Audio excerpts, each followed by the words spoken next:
জয় হিন্দ। The joy of education চ্যানেলে আপনাদের সকলকে স্বাগত জানাই। তো 2023-এর যে প্রাইমারি টেট পরীক্ষা অবশেষে তা সম্পন্ন হলো। আশা করি সকলের পরীক্ষা ভালো হয়েছে। তবে যেটা দেখলাম, প্রশ্নপত্র যথেষ্ট মডারেট হয়েছে। সহজ বললে ভুল হবে। তো যাই হোক, এবার আসি আজকের আসল বিষয়ে, যেটা হলো পশ্চিমবঙ্গে পরীক্ষা।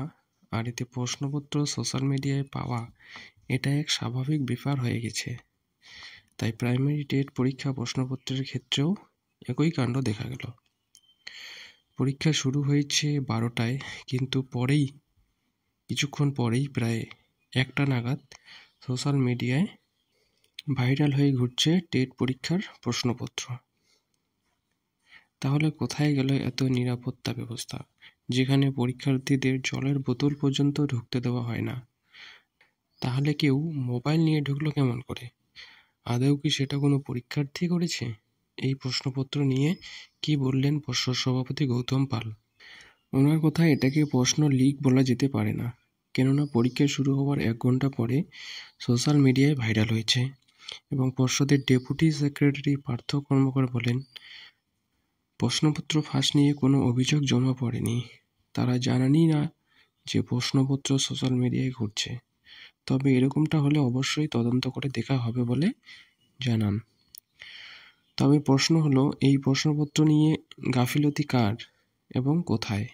আপনাদের কি মনে হয় কমেন্ট বক্সে জানান। তবে আশা করি সবার পরীক্ষা ভালো হয়েছে। কিছুদিনের মধ্যেই অফিসিয়াল অ্যান্সার কি পেয়ে যাবেন। এরপর প্রশ্ন চ্যালেঞ্জ করারও সময় দেবে।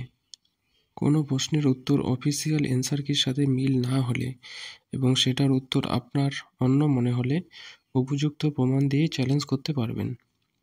আর চ্যালেঞ্জের সময় শেষ হলেই কয়েকদিনের মধ্যে ফাইনাল অ্যান্সার কি দিয়ে দিবে এবং তারপর কিছুদিনের মধ্যেই রেজাল্ট দেবে।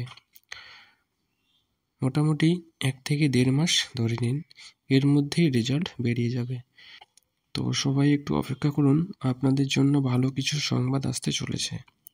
তো ভিডিওটি এ পর্যন্ত রাখছি। নেক্সট কোনো ভিডিও নিয়ে আবার আসবো। তার আগে বলে রাখি, চ্যানেলে নতুন হলে চ্যানেলটি অবশ্যই সাবস্ক্রাইব করে রাখুন। Thank you. জয় হিন্দ।